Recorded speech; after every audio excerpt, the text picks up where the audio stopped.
নরেন্দ্র মোদীজি বলে গেছেন যে বিহারের জঙ্গল রাজ খতম হয়ে গেছে, পশ্চিমবাংলায় মহাজঙ্গল রাজ জনগণকে খতম করতে হবে।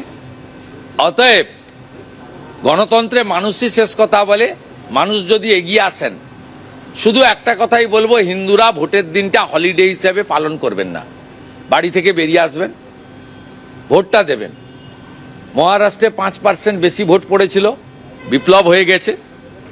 দিল্লিতে 10% বেশি ভোট পড়েছিল, বিপ্লব হয়ে গেছে। এখন থেকে এপ্রিল মাস লিখে রাখুন, যত বিদেশে পড়াশোনার জন্য আছেন, কর্মসূত্রে আছেন, এখানকার ভোটার ফিরে আসুন। যত অন্য রাজ্যে আছেন ফিরে আসুন, একটু অর্থ খরচ হোক, কিন্তু বাংলাটা বাঁচুক, দেশটা শক্তিশালী হোক। দেশ শক্তিশালী না হলে ইউক্রেনের যেমন এক রাত্রে 70 লক্ষ লোক পোল্যান্ডে পালিয়েছিল রাশিয়া আক্রমণ করার পরে,